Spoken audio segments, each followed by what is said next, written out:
tarde. Muy buenas tardes, Javier Pizarro. ¿Cómo estás? Muy buenas tardes, Luis Javier. Buenas tardes a los radioescuchas. Bueno, antes de irnos a los temas de hoy, la efemérides, combata la pobreza, maquille los números, dice Eduardo Galeano. Durante unos cuantos años, los grandes medios de desinformación celebraron con clarines y tambores las victorias en la guerra contra la pobreza. Año tras año, la pobreza se batía en retirada. Así fue hasta el día de hoy del año 2007. Entonces, los expertos del Banco Mundial, con la colaboración del Fondo Monetario Internacional y de algunos organismos de las Naciones Unidas, actualizaron sus tablas del poder de compra de la población del mundo. En un informe del International Comparison Program, que tuvo poca o ninguna difusión, los expertos corrigieron algunos datos de las mediciones anteriores. Entre otros errorcitos, descubrieron que los pobres sumaban 500 millones más que los que habían registrado las estadísticas internacionales. Ellos, los pobres, ya lo sabían. Algo semejante pasó en el sexenio, ya no recuerdo si fue el de Fox o el de Calderón, donde el INEGI cambió los parámetros de la medición de la pobreza y mediante ese artilugio disminuimos en algunos millones el número de pobres en México, ¿no? Eso ocurrió con Felipe Calderón, aunque pese a eso, hubo un incremento de 2.5 millones de mexicanos en pobreza. Y bueno, ahora ya estamos ahí. Oye, Javier, pues sin duda alguna que el tema de estos días, pues es la reforma energética. No nos podemos desligar de esto. El sábado en la noche, el canal 10, Antena TV, transmitió tu programa A Fondo, en donde entrevistaste a Jaime García Chávez.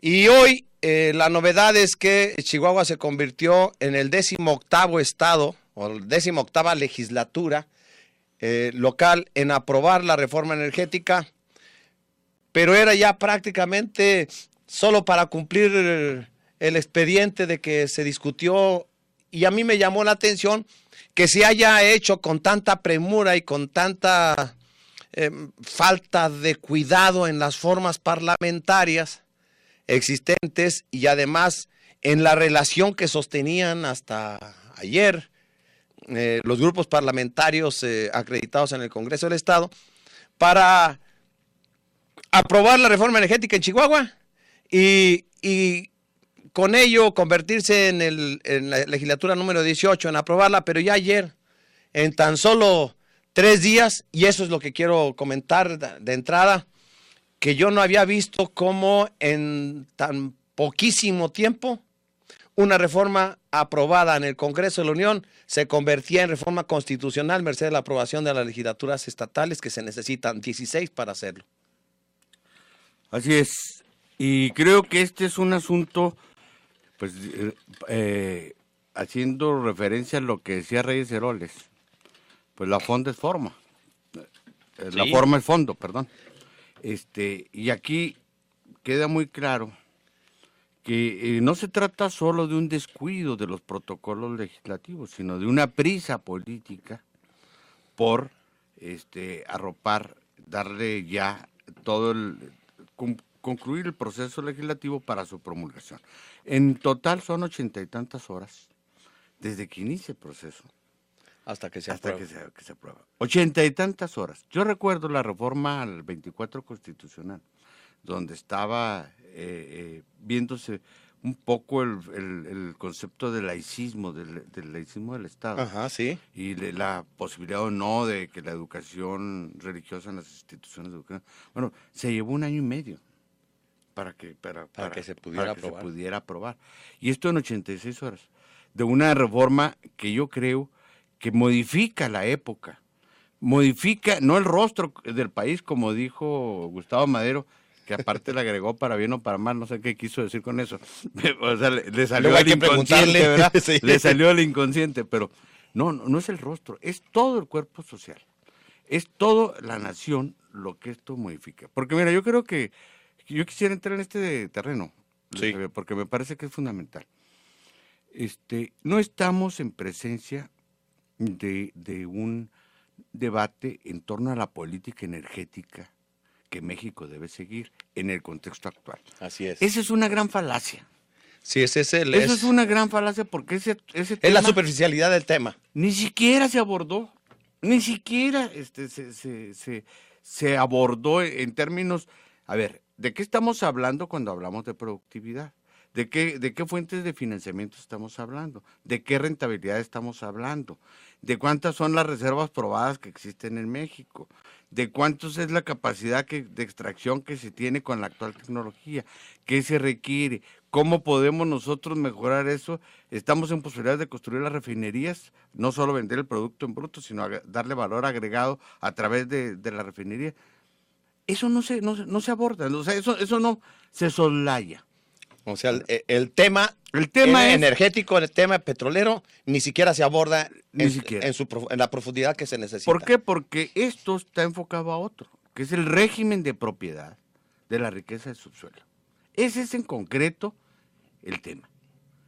Y aquí, y eso es lo que creo que muchos no alcanzan a percibir. Y si quieren, entramos al asunto de la política energética en concreta, que el diagnóstico que el gobierno presenta no es congruente con la medida que toma, ni se corresponde con la realidad. Pero eso sí. Si quieres ahorita lo hacemos a un lado. Lo hacemos ahorita a un lado. El hecho muy concreto es que con la modificación de los artículos 25, 27 y 28 constitucionales,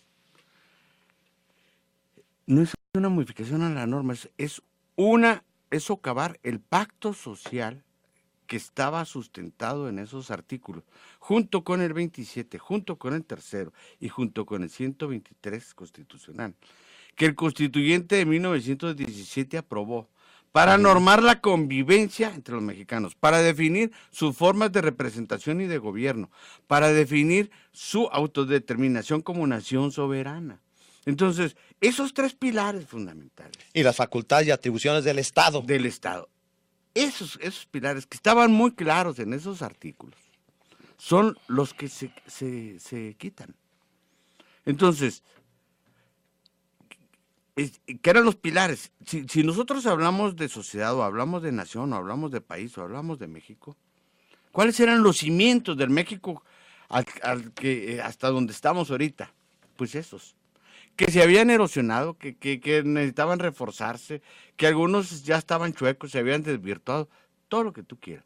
Pero se quita eso y entonces se deja en el aire el proyecto de nación. Porque ahora la pregunta es... Por lo menos el que existía. Así es, y la pregunta es, entonces, ¿a dónde vamos? Porque en este proceso de globalización que estamos viviendo, se está dando un fenómeno ya no solo de integración comercial, sino de dominación financiera de los grandes capitales, que no tienen patria, no tienen fronteras, no tienen límites, y son los que están dictando la política mundial. Y de dominación territorial, además. Dominación territorial, exactamente, y dominación territorial. Entonces, el problema no es, de verdad, resulta ridículo plantear el tema como entre los modernizadores y los que se oponen a la modernización, a conservar el status quo, quienes están defendiendo la corrupción en Pemex o quienes... No, en lo absoluto, no se trata de eso. El tema fundamental es que se está modificando ese pacto social. ¿En aras de qué? De una integración totalmente desventajosa a ese mercado financiero internacional, que es el que está dictando la política mundial. Oye, antes de que te vayas para allá, y porque se me ocurre una pregunta a este desfile de conceptos que has hecho. Entonces estamos frente a lo que podría llamarse un golpe de Estado técnico, porque afecta a los ejes centrales de la Constitución del 17, porque lo que me estás diciendo, a mí me parece que es finalmente un golpe de Estado técnico, sin proceso revolucionario mediante, sin un golpe de Estado militar, sin nada que lo pudiera prefigurar. Estamos cambiando todo el entorno constitucional. Yo creo que así es, porque no se trata de un cambio de una norma, se trata del cambio de un régimen constitucional.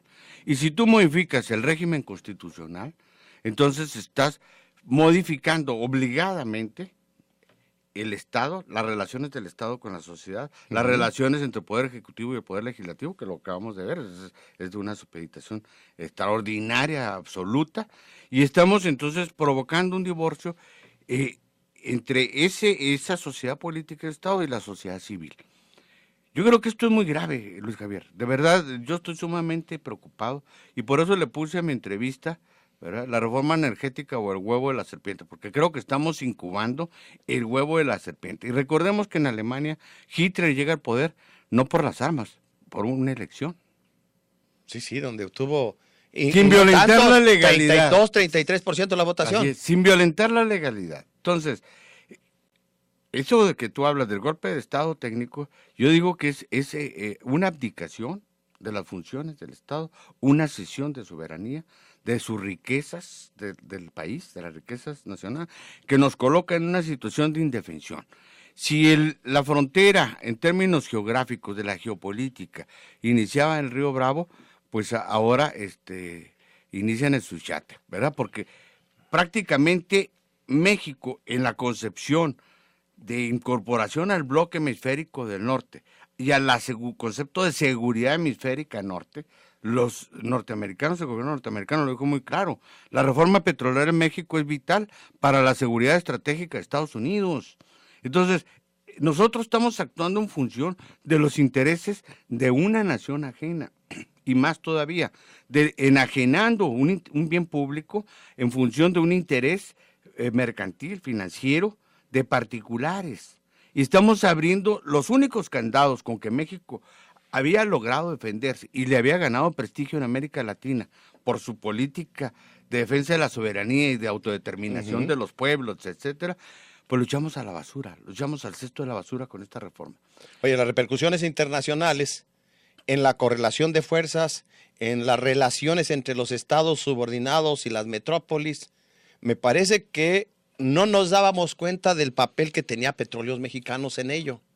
El hecho de que el país más importante al sur de Estados Unidos, o bueno, el vecino más importante de Estados Unidos hacia el sur, fuese propietario de sus riquezas energéticas, le significaba un valladar frente a la política de dominación norteamericana.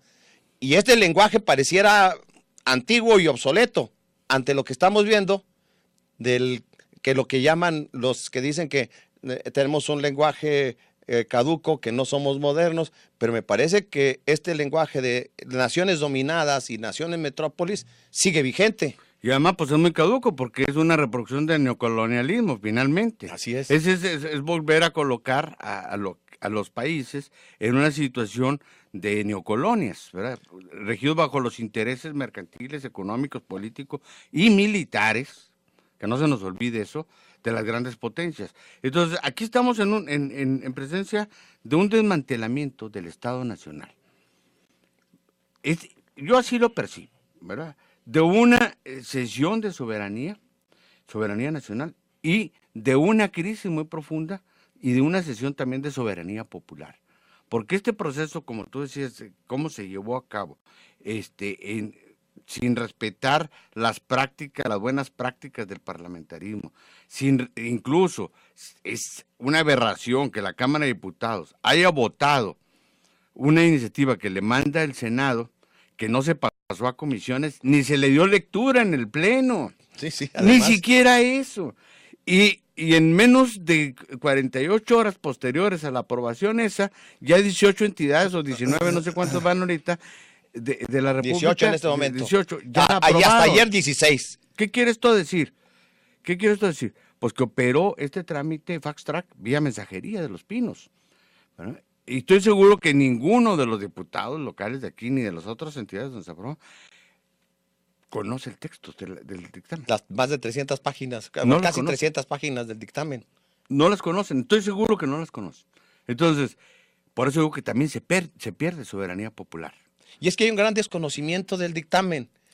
Por ejemplo, Comisión Federal de Electricidad, me parece que las agresiones contra esto y que tú estás mencionando, pero una de las principales es que Comisión Federal de Electricidad desaparece como generadora de energía eléctrica a partir de la reforma y le restringen sus funciones a la planeación de la distribución de la energía eléctrica. Así es.